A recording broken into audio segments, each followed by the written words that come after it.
The Kia Stonic is in a booming class of the market. The small SUV for under $30,000 has become one of the strongest classes over the last 5 years. And the Stonic has been one of the more recent offerings in this class. Launched in 2020, it's based on a Rio. It looks like a jacked up Rio, but is priced between $24,990 all the way to $40,000 for the fully loaded GT line with a 1-litre turbo. Now, the car in question today is a base S with a 1.4-litre 4-cylinder automatic with a 6-speed automatic torque converter transmission. Now, this car, if you went to buy it, would be about $26,500 in its current spec. So, is this car worth looking at? Well, in terms of appearances, it looks kind of bland. It looks like a Rio hatch that's been jacked up. And for the amount of money, which is $23,500 for the standard Rio, $3,000 less than the Stonic, you would expect better out of the Stonic for the money you're paying.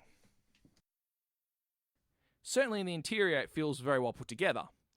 It feels very like there's a good quality feel, all the switches feel good, the interface is relatively easy to work, the car doesn't feel too bad to actually sit in. In terms of interior quality, it actually feels very, very good for the money. In terms of interior accommodation, it's average. It's not brilliant. There are bigger cars out there.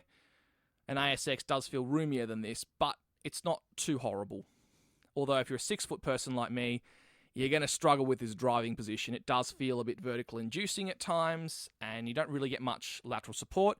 And if you've got size 14s like me, your feet are in a very odd angle with the pedals. And if you're relatively short, this isn't as much of a problem, but if you're my size, this car isn't particularly comfortable.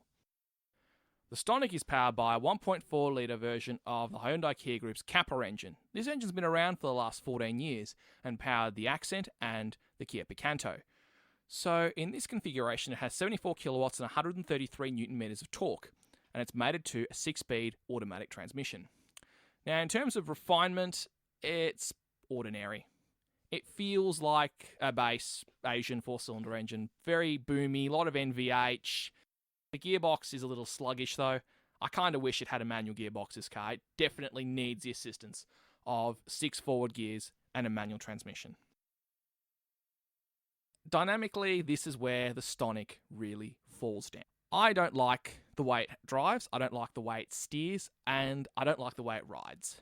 Now, that's just my opinion, but I definitely say that the steering, this electric steering rack, I'm not really keen on. It doesn't really give you a lot of feel, and the lane assist locks the wheel in a certain position when you're trying to turn a corner.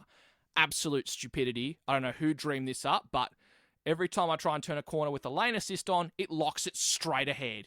That's particularly unsafe. Ironic considering it's a safety feature. The suspension feels like it's underdampened. It's bouncy, the ride. It doesn't feel like it cushions the bumps that well.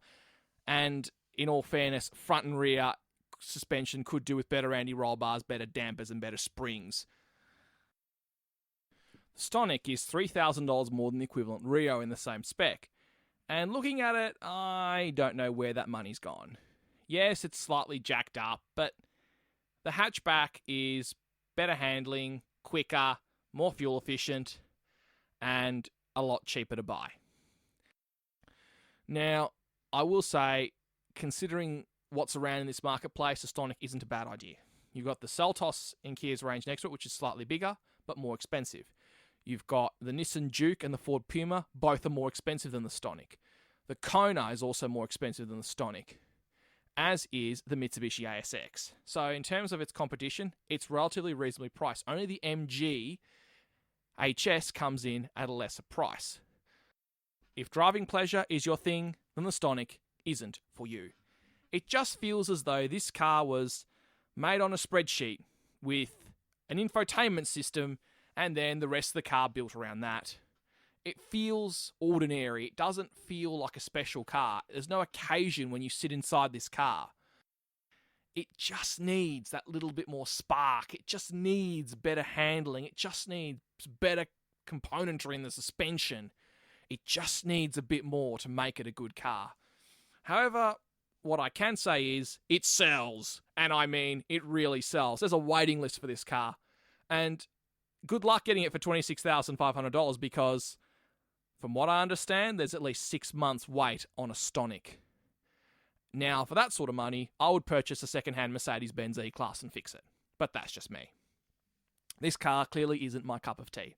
But if you're after a well-built, relatively cheap, fuel-efficient little small SUV and couldn't really care less about how it drives, then the Stonic definitely is for you. In fact, considering where I film this car is going to be worth a lot of money where it's located. If you're buying this and you're living in Adelaide and you want a car that's cheap to buy, cheap to run, cheap to insure, and will have blast-proof residuals, then look no further. The Kia Stonic is for you. However, if you're not looking at running this for a handful of years and then flogging it off afterwards, then I wouldn't really want to keep the Stonic. If you're looking for just a basic lease car that goes from A to B as cheaply and as reliably as possible, and you want a small SUV, then this is a great idea. If you're not interested in any sort of driving dynamics and not interested in cars, it's great.